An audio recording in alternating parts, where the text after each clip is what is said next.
আসসালামু আলাইকুম, টপ নিউজে স্বাগতম। জানিয়ে দিচ্ছি এই মুহূর্তে আমাদের হাতে থাকা সর্বশেষ নিউজ আপডেট।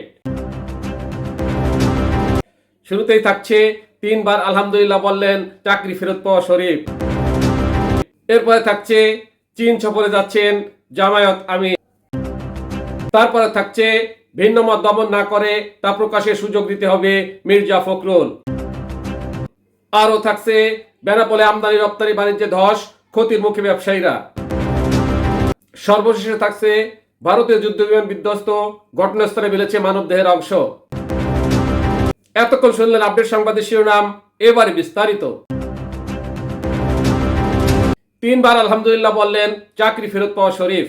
আওয়ামী লীগ সরকারের আমলে বরখাস্ত হওয়া দুর্নীতি দমন কমিশনের উপসহকারী পরিচালক শরীফ উদ্দিনকে চাকরি ফেরত দিতে নির্দেশ দিয়েছেন হাইকোর্ট। হাইকোর্টের রায় পাওয়ার পর 30 দিনের মধ্যে সব সুযোগ সুবিধা দিয়ে তাকে চাকরিতে পুনর্বহাল করতে বলা হয়েছে। এ বিষয়ে জারি করা রুল নিষ্পত্তি করে বুধবার 9 জুলাই বিচারপতি রেজাউল হাসান ও বিচারপতি বিশ্বজিৎ দেবনাথের হাইকোর্ট বেঞ্চ এই রায় ঘোষণা করেন। এই রায়ের প্রতিক্রিয়ায় শরীফ উদ্দিন তিনবার আলহামদুলিল্লাহ শব্দ উচ্চারণ করে আল্লাহর প্রতি শুকরিয়া আদায় করেন। শরীফ বলেন, 3 বছরের আইনি লড়াই শেষে হাইকোর্ট থেকে ন্যায় বিচার পেয়েছি। 5 আগস্টের গণঅভ্যুত্থান না হলে হয়তো এই ন্যায় বিচার পেতাম না। চাকরি হারানোর পর অনেক কষ্টে জীবনযাপন করেছি। আজ থেকে সব দুঃখ কষ্ট মুছে গেল, আর কোনো দুঃখ নেই। আদালতে শরীফের পক্ষে শুনানি করেন জ্যেষ্ঠ আইনজীবী ব্যারিস্টার সালাউদ্দিন দোলন। চীন সফরে যাচ্ছেন জামায়াত আমির। চীনা কমিউনিস্ট পার্টির আমন্ত্রণে চীন সফরে বাংলাদেশ জামাত ইসলামীর আমির ডক্টর শফিকুর রহমান যাচ্ছেন। আগামী 11 জুলাই থেকে 15 জুলাই পর্যন্ত চলবে এ সফর। চীন সফরে জামায়াতের আমিরের নেতৃত্বে একটি 9 সদস্যের প্রতিনিধি দল অংশ নিচ্ছে। এতে দলের শীর্ষস্থানীয় নেতারাই থাকবেন বলে জানা গেছে। সফরে চীনা কমিউনিস্ট পার্টির শীর্ষ নেতাদের সঙ্গে মত বিনিময় সহ বিভিন্ন রাজনৈতিক ও কূটনৈতিক আলোচনার সম্ভাবনা রয়েছে। ভিন্নমত দমন না করে তা প্রকাশের সুযোগ দিতে হবে মির্জা ফখরুল।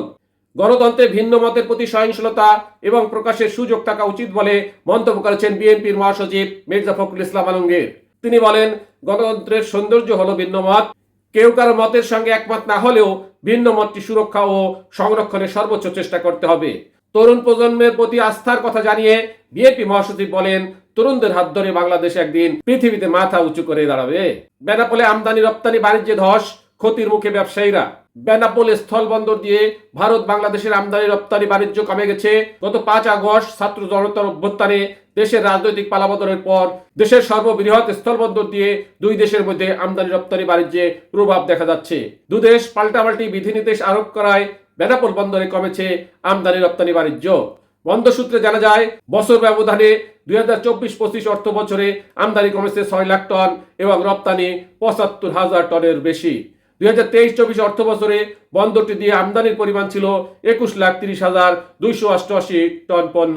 2024-25 অর্থ বছরে 6,31,330 টন কমে হয়েছে 14,98,898 টন।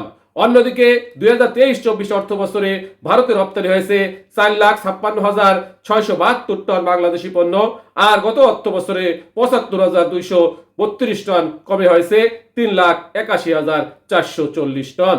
বন্দর সংশ্লিষ্ট ব্যবসায়ীরা বলেছেন, বাণিজ্য কমে যাওয়ায় বিপাকে পড়েছেন তারা। বাণিজ্য কমে যাওয়ায় কমে গেছে কাজকর্ম ও ফলে আয়ও কমে গেছে। দুদেশের মধ্যে বিধিনির্দেশ আরো বন্ধের আহ্বান জানিয়েছেন ক্ষতির মুখে থাকা ব্যবসায়ীরা। ভারতীয় যুদ্ধবিমান বিধ্বস্ত, ঘটনাস্থলে মিলেছে মানবদেহের অংশ।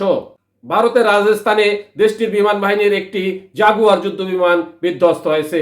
বুধবার 9 জুলাই দুপুরে 1:25 দিকে রাজ্যের চারু জেলায় ভানেন্দ্রা গ্রামে একটি কৃষি জমিতে বিমানটি বিধ্বস্ত হয়। খবর হিন্দুস্তান টাইমসের। প্রাথমিক প্রতিবেদন অনুযায়ী ঘটনাস্থলে ছড়িয়ে ছিটিয়ে থাকা মানবদেহের অংশ পাওয়া গেছে, যা থেকে অনুমান করা যায় যে বিমানে থাকা পাইলট বা পাইলটরা হয়তো কেউ বেঁচে নেই। দুর্ঘটনাস্থলে প্রশাসন ও উদ্ধারকারী দল দ্রুত পৌঁছে গিয়েছে। তদন্ত এবং উদ্ধার কার্যক্রম এখনো চলছে। টপ নিউজ এখনকার মতো শেষ হলো। আল্লাহ হাফেজ।